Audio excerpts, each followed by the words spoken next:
Good morning, children.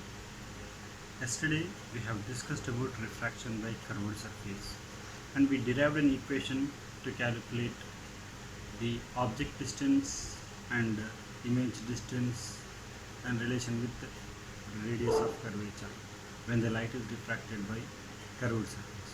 So let us see applications of that by solving a problem. So let us say a problem. First problem: a bird is flying down vertically towards the surface of water. If the fish is exactly vertical below the bird, then the bird will appear to the fish to be either faster away than the actual distance, closer than actual distance, moving faster than actual speed, moving slower than actual speed. Which option is true?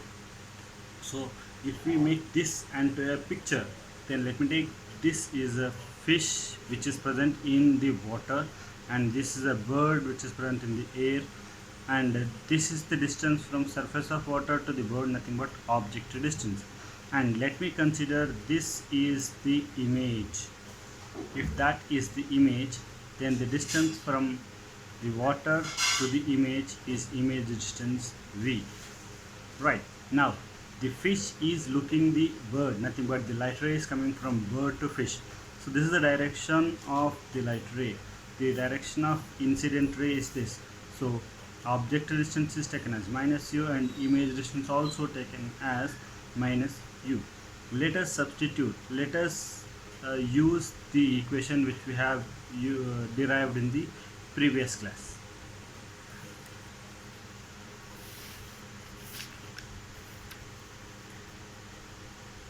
So the equation which we have derived in the previous class is n2 by v minus n1 by u is equals to n2 minus n1 by r.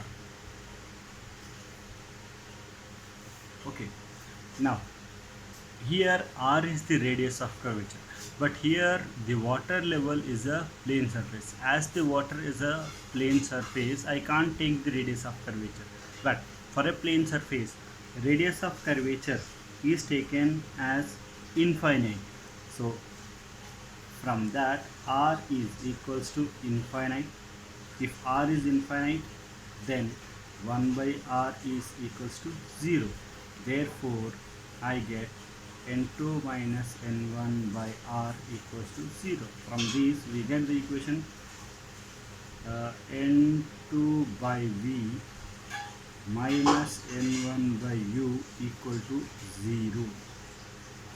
Right, so from this n2 by v is equals to n1 by u. This is the equation what we have derived in the previous class in terms of a plane surface. Now we have discussed here about the object distance and image distance in the case of sign conventions minus u and minus v. If I substitute that in terms of the refractive indexes, as the light is traveling first in air, then n1 is refractive index of air as 1.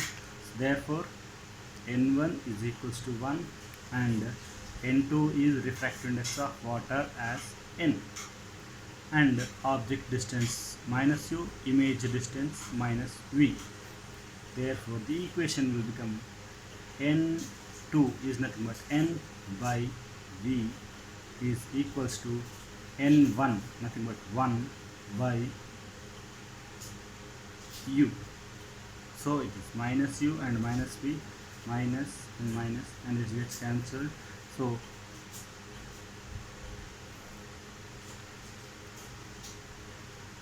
therefore n by v is equals to 1 by u.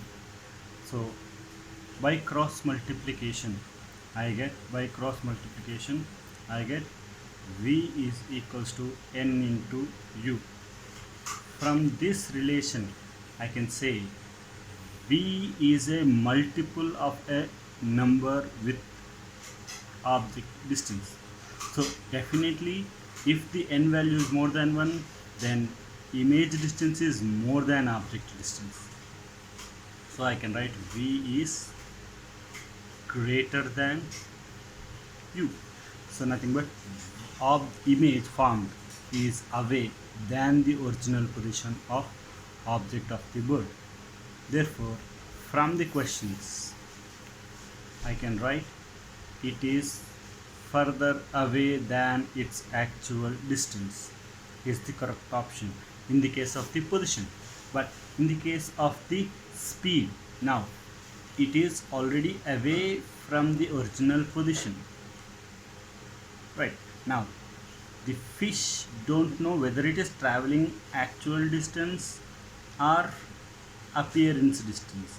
So the fish feels that the bird is coming from the image position to the water surface, so it feels that this total distance is covered within the short time.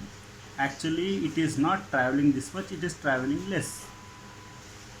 Therefore it feels that the fish feels that it moves faster than its actual speed, as fish feels it is traveling more within the less time.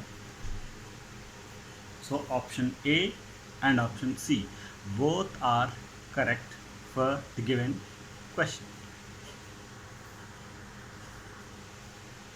Okay, now let us see an other question.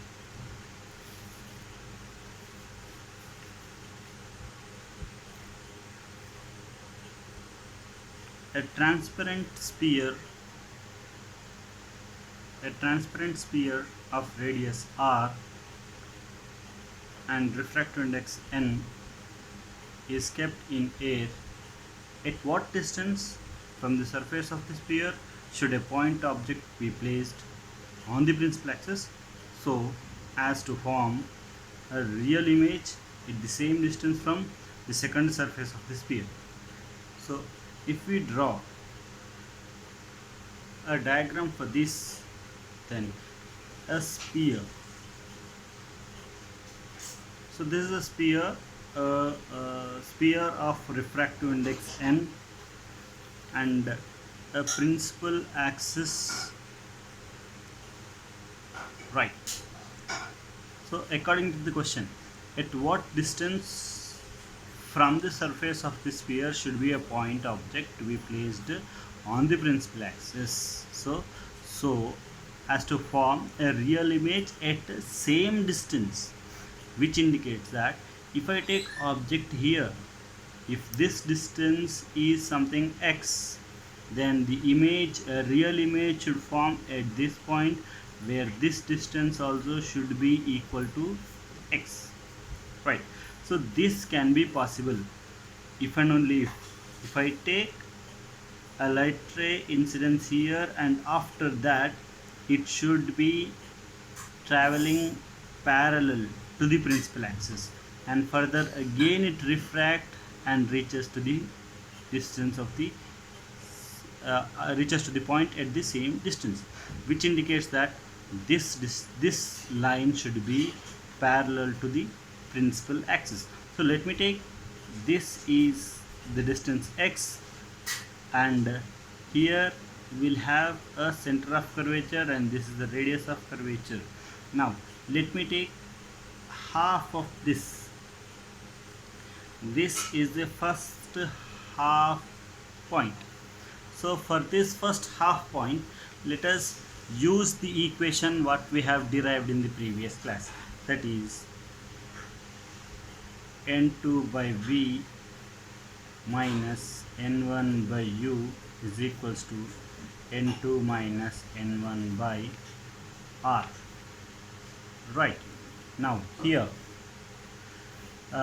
we know u is the object distance, and this is the object distance because object is here, and this distance we have taken it as x, right? So u is an object distance which is minus x according to the sign convention.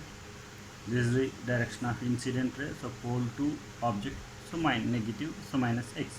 And next, when I am taking the image, now this both lines, for only this half, this both lines are parallel to each other. if these both lines are parallel to each other, I should consider that the image forms at infinite distance.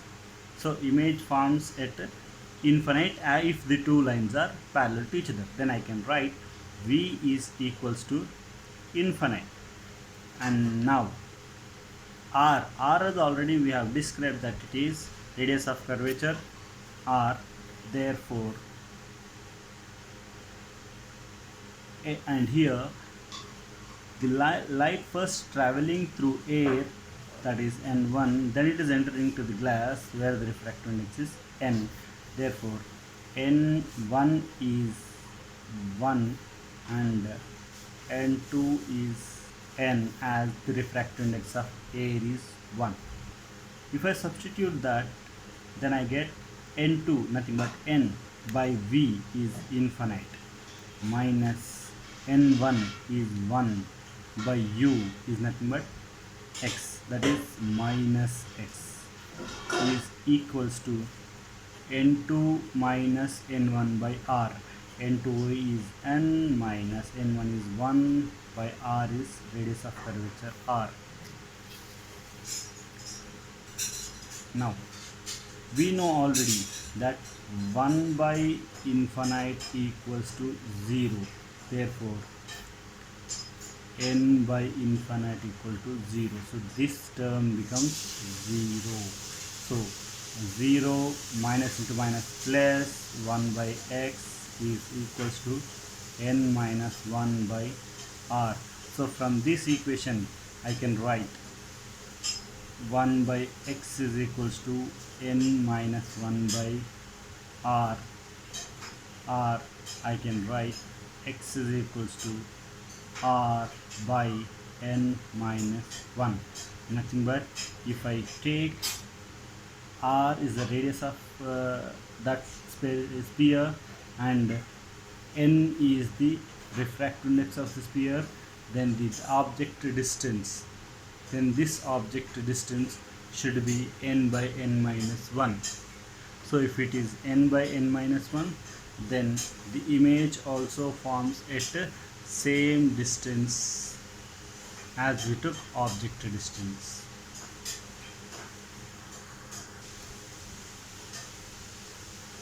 Now let us take another example.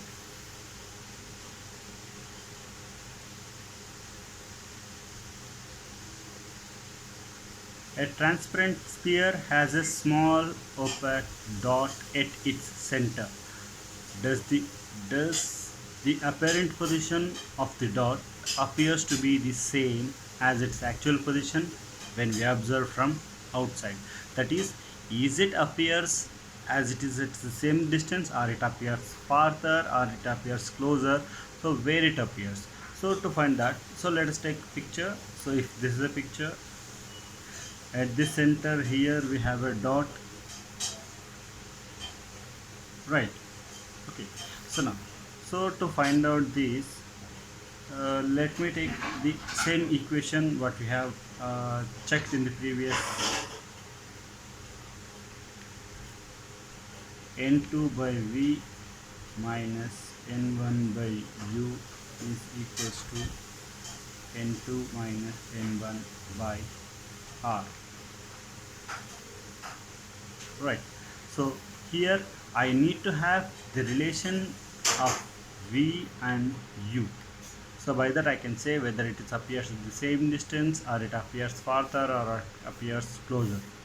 So now the object is at the center itself, nothing but this is the distance from the surface of the curved surface to the object. So there I can write object distance is equals to the radius of curvature, and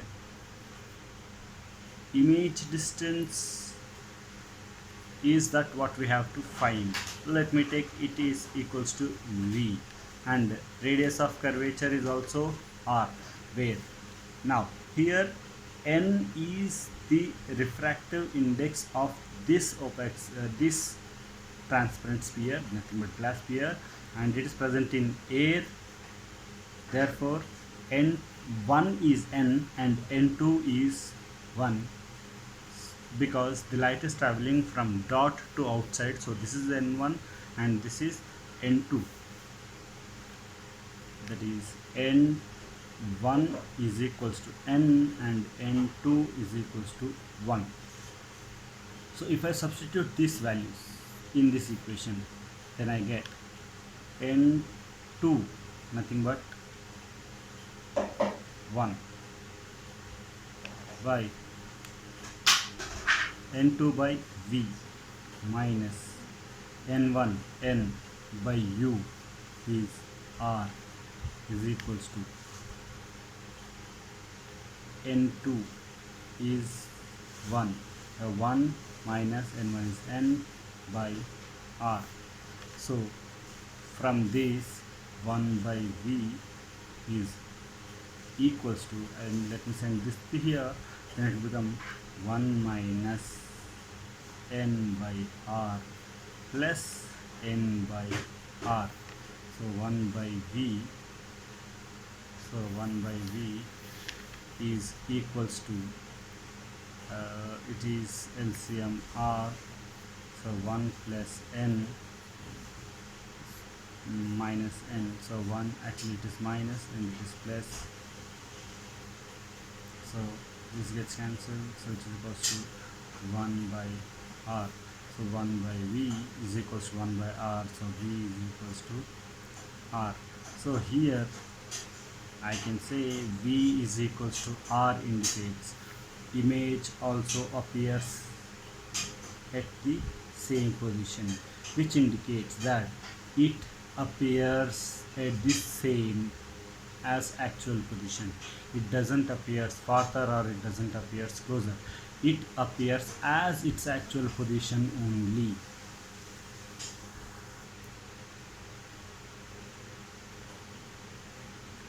Yes, so where we are observing this refraction by curved surface, mostly the refraction by curved surface is observed in the case of lens.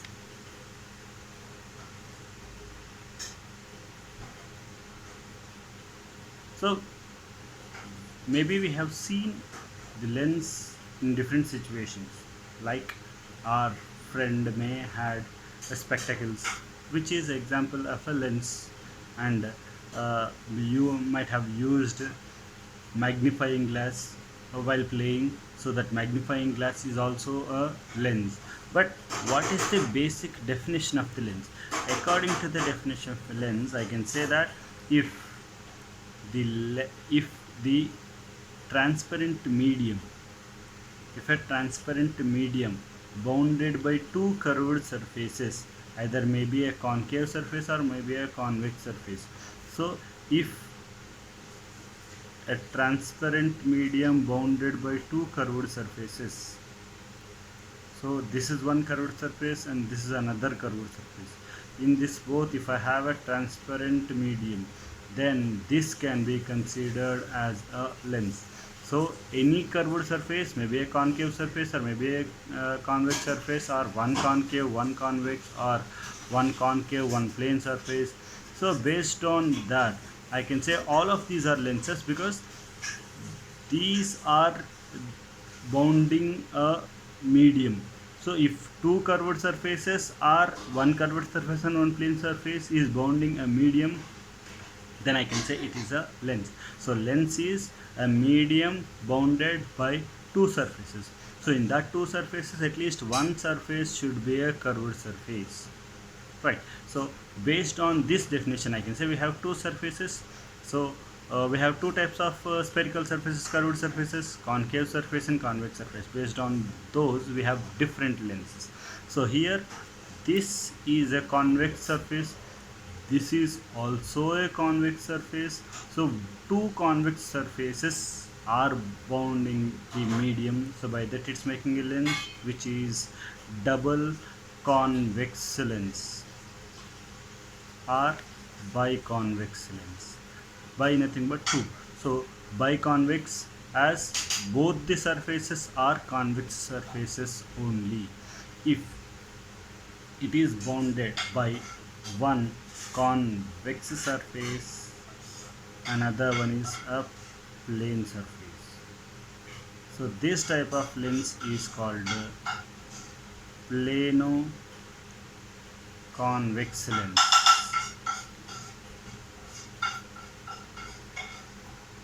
Right, another one. So if I have two surfaces are of concave, so if a medium is bounded by both surfaces, this is a concave surface and this is also a concave surface. If both surfaces are concave surfaces, then I get a lens called biconcave lens. And next, if I have one concave surface, another plane surface, then this makes a lens as a plano concave lens. So two convex surfaces, biconvex lens, one plane surface, one convex surface, so plano convex lens. Both are concave surfaces by the biconcave lens, one concave surface and one plane surface, plano concave. And by the combination of concave and convex also there is a possibility of a lens.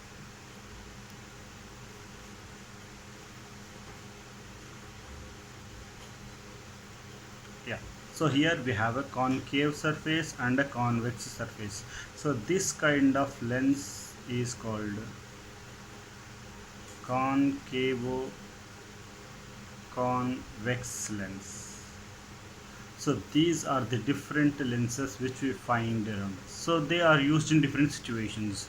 Different situations we use different lens, and different lens will have different properties. So more about this description of the different lens and more knowing about that how the image found by the different lens we will discuss in the next class. Thank you.